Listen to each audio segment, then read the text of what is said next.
اب آیت نمبر 102 سے شروع کرتے ہیں.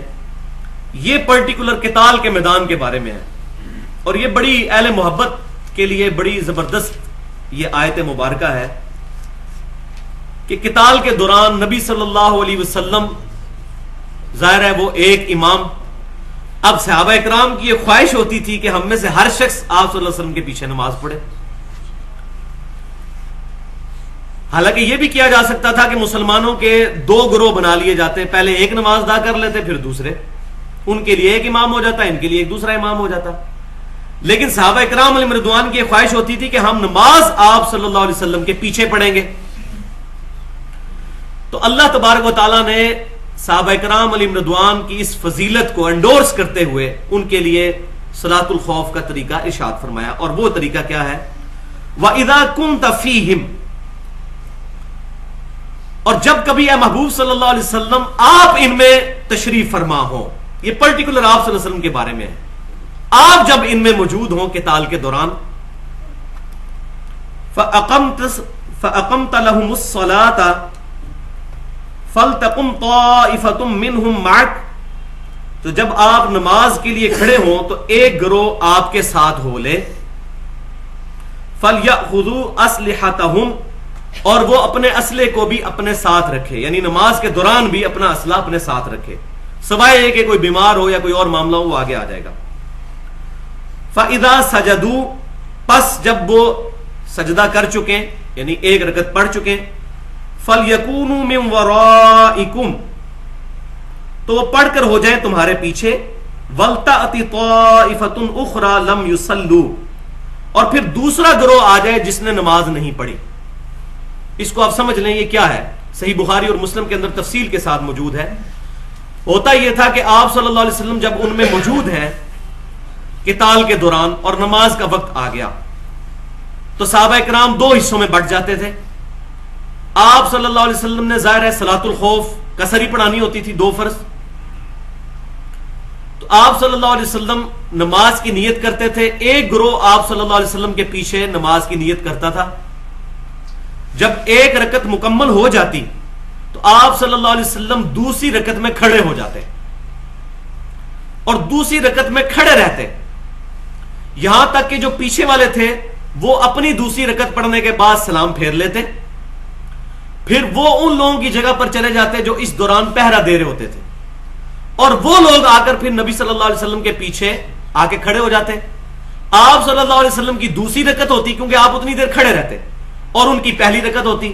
پھر آپ صلی اللہ علیہ وسلم ان کو بھی ایک رکعت پڑھاتے, اور پھر آپ صلی اللہ علیہ وسلم اتحیات بیٹھ جاتے تشہد میں.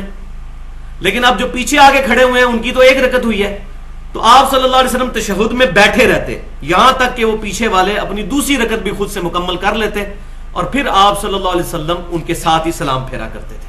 یہ طریقہ ہوتا تھا. یہ محبت کے نظارے ہیں جناب, کہ نبی صلی اللہ علیہ وسلم کے پیچھے نماز پڑھنے کی فضیلت کو حاصل کرنا. وَإِذَا كُنْتَ فِيهِمْ, اور اے محبوب جب تم ان میں تشریف فرما ہو, یہ اس وقت کے لیے پرٹیکولر. تو جس نے گروہ نے نماز نہیں پڑھی, فَلْيُصَلُّوا مَعَكَ فَلْيَأْخُذُوا حِذْرَهُمْ وَأَسْلِحَتَهُمْ, پس اب وہ بھی نماز پڑھیں آپ صلی اللہ علیہ وسلم کے ساتھ, لیکن اپنے ساتھ بچاؤ کا سامان اور ہتھیار بھی رکھیں.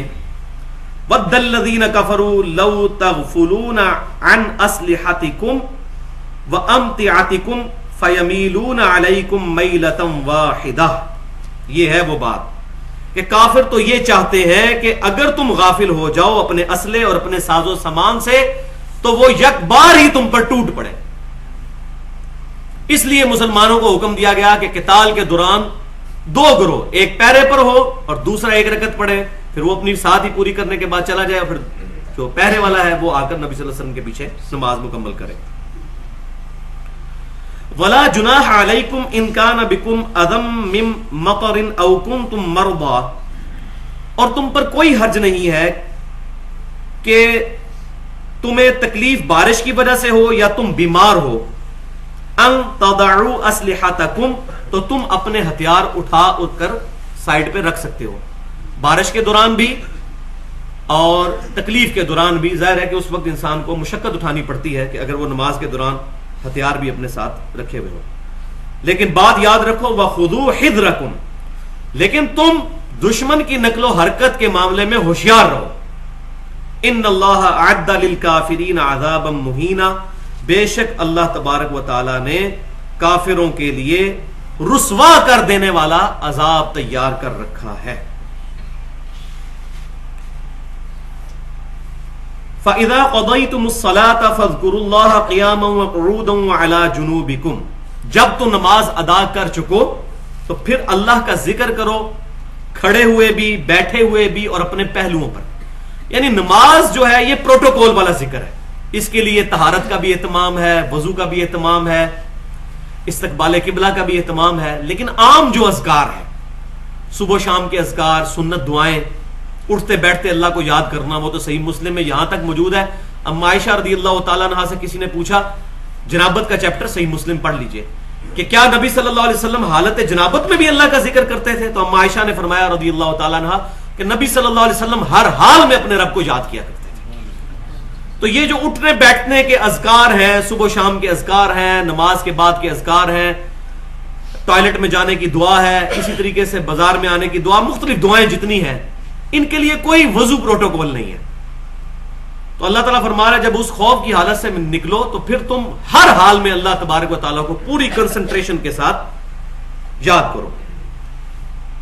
تو اس میں آپ کو بتا دوں کہ ہماری جو ویب سائٹ ہے ahlsunnatpak.com، اس پر ہم نے سنت اذکار والے پورشن کے اندر گرین کارڈ ایک رکھا ہوا ہے جو فرض نماز کے بعد تقریباً 18 اذکار ہیں، اور ایک بلو کارڈ ہے جو کہ صبح و شام کے اذکار ہیں 28 کے قریب تقریباً. وہ آپ صلی اللہ علیہ وسلم کے سنت اذکار ترجمے کے ساتھ سنت دعائیں موجود ہیں، وہ ڈاؤن لوڈ کریں، ان کو یاد بھی کریں. ہم نے ویسے بھی پرنٹنگ بھی اس کی ہوئی ہے، وہ ضرور لے کر ان کا اہتمام کرنے کی کوشش کریں.